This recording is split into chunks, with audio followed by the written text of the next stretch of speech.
Hello students, S के sir classes में आपका स्वागत है। मैं शशिकांत शर्मा आपको संस्कृत पढ़ा रहा हूँ। आज का जो टॉपिक है वो 10th क्लास की जो एग्ज़ाम चल रही है, हाफ ईयरली जो एग्ज़ाम है उसके अकॉर्डिंग जो कारक है उसमें जो मोस्ट क्वेश्चन जो एग्ज़ाम में आने वाले हैं उनके बारे में पढ़ते हैं। बाद में बोर्ड के हिसाब से अलग से और वीडियो बनाया जाएगा। तो आपका जो टॉपिक है कारक, और जो इसका जो सेकंड नाम आप दे सकते हो इसको वह है विभक्ति। कारक मुख्य रूप से 6 होते हैं और टोटल 8 होते हैं। एग्जाम में इनकी संख्या, इनकी डेफिनेशन आपको नहीं पूछी जाएगी। इनके अंदर आपको किस तरीके से क्वेश्चन पूछा जाता है पहले वो आपको बताता हूं। जैसे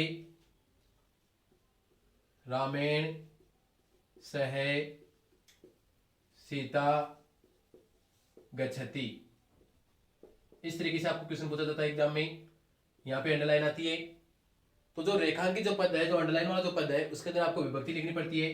तो इसके अंदर जैसे तृतीया विभक्ति है तो आपको एक तो विभक्ति लिखनी पड़ती है और दूसरा इसका जो कारण है कि ये तृतीय विभक्ति क्यों आई है तो वो लिखना पड़ता है। तो इसके लिए आपको जो इसका जो रीजन है इसमें सह, तो आपको लिखना पड़ेगा सहयोगे। इस तरीके से आपको इसका आंसर लिखना पड़ता है। पहले आपको विभक्ति लिखनी पड़ती है और उसके बाद में उसका कारण लिखना पड़ता है। तो आज हम कारक के बारे में पढ़ते हैं। 10th क्लास के लिए हाफ ईयरली जो पेपर है उसके लिए जो प्रथमा विभक्ति है वो इंपॉर्टेंट नहीं है आपके लिए। तो प्रथमा विभक्ति अपन नहीं पढ़ते हैं। अपन पढ़ते हैं पहला जो है आपका द्वितीय विभक्ति। द्वितीय विभक्ति, इसके जो मोस्ट जो नियम है उनके बारे में पढ़ते हैं। सबसे पहला जो इसका नियम है अभितय उभयतय। इन दोनों का मतलब होता है दोनों ओर, दोनों साइड। उसके बाद में परितय सर्वतय, इसका मतलब होता है सभी ओर। प्रति, प्रति यानी और। धिक, धिक का मतलब होता है धिक्कार। इन शब्दों में यानी ये शब्द जिस वाक्य में आते हैं वहां पर द्वितीय व्यक्ति का प्रयोग ही होता है। इसका एग्जांपल देता हूं मैं आपको। जैसे ग्रामम अभितय वृक्षा सन्ति, ग्रामम अभितय वृक्षा सन्ति। अब इसमें अंडरलाइन आ जाएगी। तो एग्जाम में आपको लिखना पड़ेगा कि इसमें द्वितीय व्यक्ति है, उसका कारण आपको कारण इस तरीके से लिखना पड़ेगा अभितय योगे। इतना लिखने से आपका काम चल जाएगा। इनमें जो भी शब्द आपको आए उसके अकॉर्डिंग आपको उसका रीजन लिखना पड़ता है। जैसे इसका उदाहरण लेते हैं दुर्जनम धिक। अब इसके अंदर अंडरलाइन में द्वितीय विभक्ति आ गई और कारण में आप क्या लिखोगे धिक योगे द्वितीय विभक्ति। इस तरीके से आपका ये जो पहला जो नियम है ये शब्द आपको याद रखना है। अभितय उभयतय दोनों ओर, हिंदी अर्थ नहीं भी याद रहेगा तो भी चलेगा।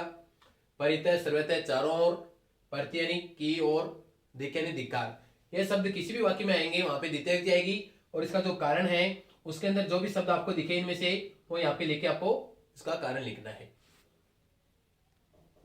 इसका सेकंड जो नियम है समया निक्सा, इन दोनों का मतलब होता है पास में। और एक शब्द और है ऊपरी ऊपरी या ऊपरी ऊपरी, इसका संयोजन जाता है। ये शब्द जहां पर भी आएंगे वहां पर भी द्वितीय विभक्ति होगी। जैसे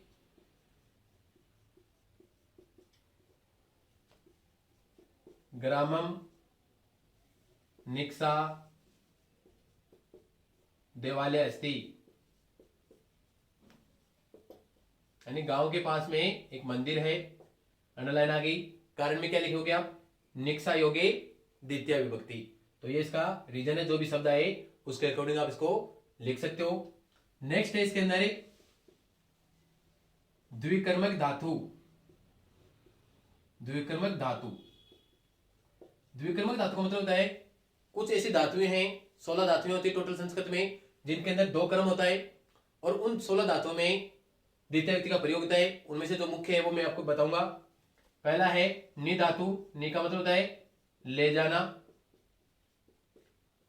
पृच्छ, पृच्छ का मतलब होता है पूछना। उसके बाद में याच, याच का मतलब होता है मांगना। उसके बाद में पच, पच का मतलब होता है पकाना। उसके बाद में मथ, मथ का मतलब होता है मथना। ये मुख्य रूप से जो एग्जाम में आती है वो धातुएं हैं। ये धातुएं जब भी आएगी वहां पर आपके द्वितीय व्यक्ति रहेगी। इसका उदाहरण आपको लिखता हूं मैं। जैसे नी तो से, अजाम, ग्रामम, नियति या नयते, नयते।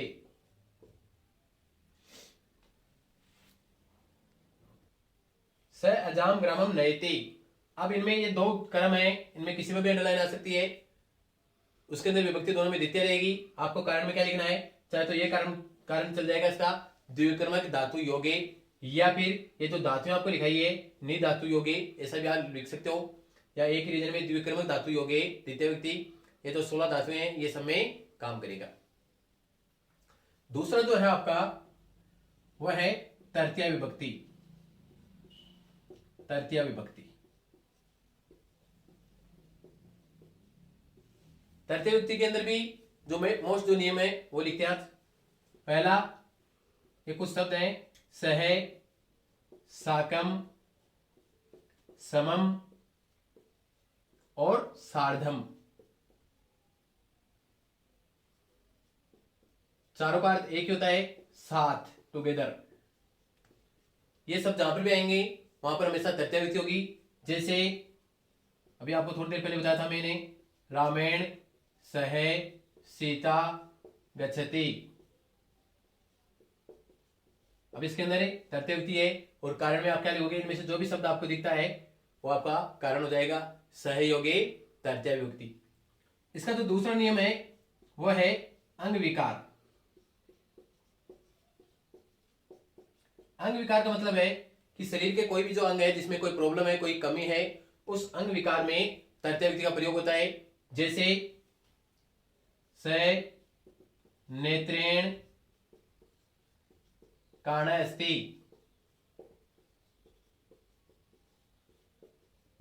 नेत्रेण का मतलब है आंख से, वह आंख से काणा है। अब इसमें तृतीय व्यक्ति रहेगी और कारण में आप क्या लिखोगे, ये इसका कारण हो जाएगा अंग विकारे तृतीय व्यक्ति। वो पहले आप लिख ही दोगे। नेक्स्ट जो इसका उदाहरण है वो आप यहां से देख सकते हैं। स कर्णेन बधिरे अस्ति, वह कान से बहरा है। अब इसके अंदर भी शरीर के कोई भी अंग में प्रॉब्लम है तो वहां पर तृतीय व्यक्ति आपको करनी है। यहां पर भी आप अंग विकारे तृतीय व्यक्ति, ये कारण आपके काम करेगा। कोई सा भी शरीर के कोई भी प्रॉब्लम है, बहुत दो तीन तरीके से आपको उदाहरण है वो आप पढ़ सकते हैं। इसका जो तीसरा नियम है वो है अलम। अलम का अर्थ था मना करना। तो अलम के अंदर तृतीय व्यक्ति होती है। जैसे अलम कलहेन, अंडरलाइन आ गई, तृतीय व्यक्ति आ गई। रीजन में कारण में आप क्या लिखोगे, अलम योगे तृतीय विभक्ति। तो ये इसका थर्ड नियम है। फोर्थ नियम इसके अंदर, या इसको आप कॉमन नियम से ले सकते हो, नोट लगा के इसको अलग से आप पढ़ सकते हो। ये मोस्ट है एग्जाम में। विना, विना का अर्थ था बिना। ये शब्द जहां पर भी आता है उसमें तीन विभक्ति रहती है, द्वितीय विभक्ति, तृतीय विभक्ति और पंचमी विभक्ति। ये तीनों विभक्ति इसमें काम करती है। इसका एग्जाम्पल है जैसे जलम, जलेन, जलात, विना जीवनम नास्ति, यानी जल के बिना जीवन नहीं है। अगर यहां पे अंडरलाइन आ गया तो द्वितीय विभक्ति हो गई, कारण वही रहेगा, विना योगे द्वितीय विभक्ति। यहां पर अंडरलाइन आ गया, तृतीय विभक्ति हो गई, कारण विना योगे तृतीय विभक्ति। यहां पर अंडरलाइन आ गई, पंचमी विभक्ति, कारण विना योगे पंचमी विभक्ति। नेक्स्ट जो है वह आपके चतुर्थी विभक्ति। और चतुर्थी विभक्ति के अंदर पहला नियम है रुचि। रुचि यानी होता है अच्छा लगना।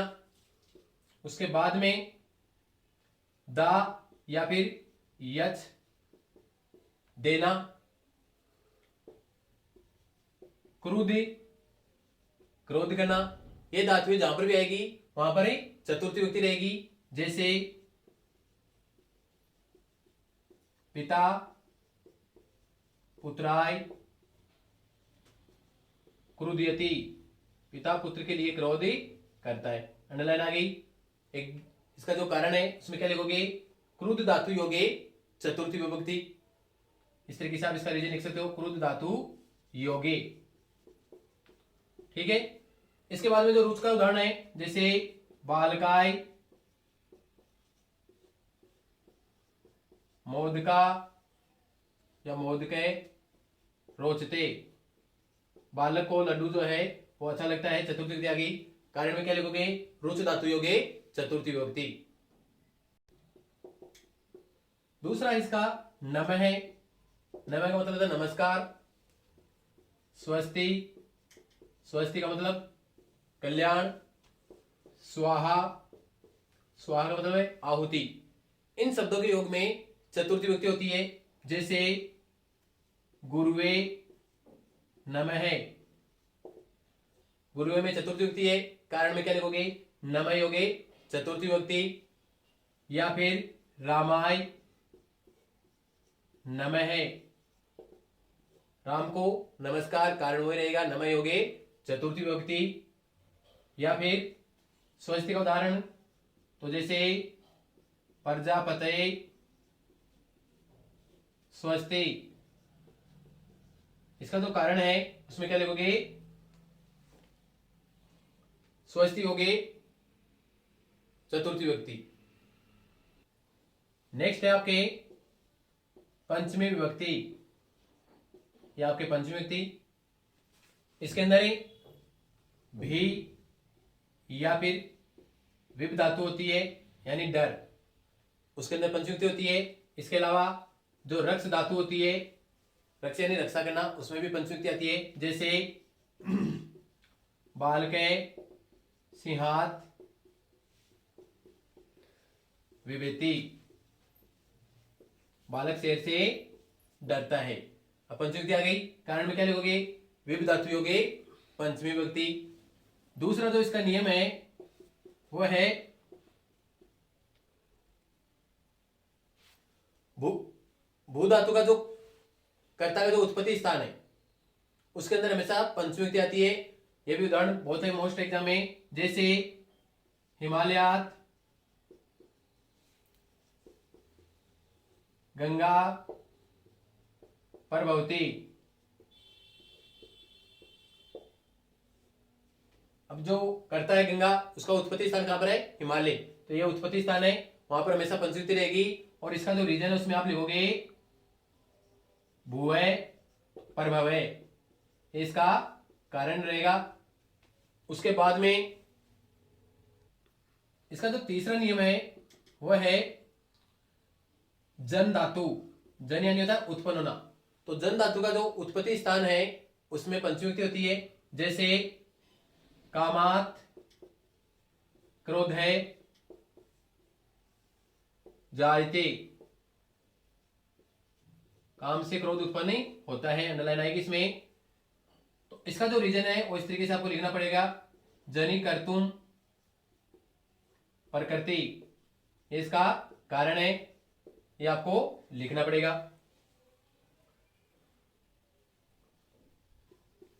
इसका चौथा जो नियम है वो कुछ शब्द हैं। बही, बही का मतलब होता है बाहर। रेते, रेते का मतलब होता है बिना। उसके बाद में प्राक, प्राक का मतलब होता है पहले। पृथक, पृथक मतलब होता है अलग। और पूर्वम, पूर्व मैंने पहले। इन शब्दों में भी हमेशा पंचमी विभक्ति आती है, जैसे ग्रामात बही, गांव के बाहर, कोई भी शब्द लिख सकते हैं आप। वृक्ष अस्ति, गांव के बाहर एक पेड़ है। ऋतु में क्या हो जाएगा, बही हो गई पंचमी विभक्ति। इसके अलावा इसका जो लास्ट नियम है वो है तरक प्रत्यय। तरक प्रत्यय मतलब होता है दो में तुलना करना, और तरक प्रत्यय में भी हमेशा पंचमी विभक्ति होती है, जैसे रामे श्यामात, राम श्याम से, पटुतर अस्ति, पटुतर मतलब होशियार। अब ऐसा तो एग्जांपल आएगा तो उसमें आपको रीजन में लिखना है, क्या लिखोगे, तरक प्रत्यय योगे पंचमी विभक्ति। पांचवा जो है वो आपके षष्ठी विभक्ति। इसके अंदर भी ऊपरी, पहला नियम है इसका, ऊपरी का मतलब है ऊपर, अधे, नीचे, समीपम, पास में, पूर्ते, सामने, मध्य, बीच में, अंतः, अंदर। ये जो शब्द है इनमें हमेशा षष्ठी विभक्ति आती है, जैसे वृक्ष से, ऊपरी, खगासंती, पेड़ के ऊपर ही पक्षी हैं। और इसका जो कारण उसमें क्या लिखोगे, जो भी शब्द आए, जैसे ऊपरी आ गया तो ऊपरी हो गए षष्ठी विभक्ति। सेकंड जो नियम है वो पढ़ते हैं, उससे पहले पहले नियम के थोड़ा सा बता देता हूं। जो भी शब्द आए उसका रीजन बनाना आपको, जैसे ऊपरी होगी षष्ठी विभक्ति, अधेय होगी षष्ठी विभक्ति, इस तरीके से आपको लिखना है। इसका जो सेकंड नियम है वो है तमक प्रत्यय, तमक और इष्टन प्रत्यय,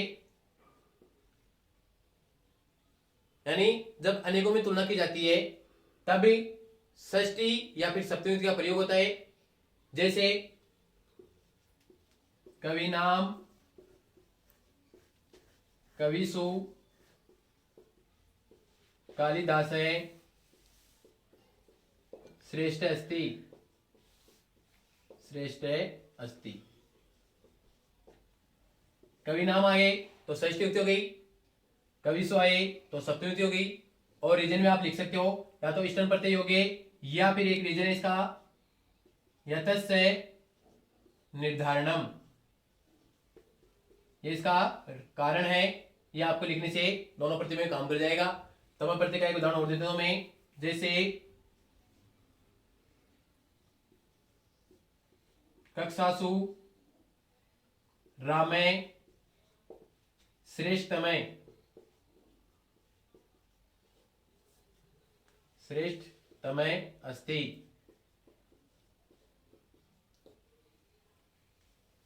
यानी कक्षा में राम श्रेष्ठ है, अगर ऐसा आता है तब तो सप्तमी विभक्ति हो गई।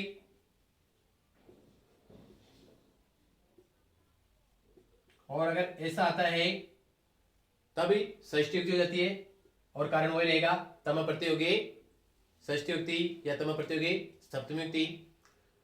6 विभक्ति आपकी हो गई षष्ठी तक। सप्तमी विभक्ति में से हाफ एडी में कोई पर्सन आपके नहीं आएगा, एक एक रीजन आपको बताया वो आएगा। बाकी जो विस्तार से जो चर्चा करेंगे कार्य की वो आपकी हाफ एडी के एग्जाम के बाद में करेंगे। हाफ एडी के लिए आपके लिए बहुत है इतना। अगर आपको वीडियो पसंद आया हो तो लाइक करें, शेयर करें, सब्सक्राइब करें, कमेंट जरूर करें, और आपके जो फ्रेंड्स हैं, जो रिलेटिव्स हैं, उन तक भी ये मैसेज पहुंचाएं, ताकि वो भी इस पढ़ाई का या इस कक्षा का लाभ ले सकें और बोर्ड परीक्षाओं में अच्छे नंबर प्राप्त कर सकें। और आगे धीरे धीरे फिर कंपटीशन की जो क्लासेज हैं वो भी शुरू करेंगे। Thank you. जय श्री श्याम।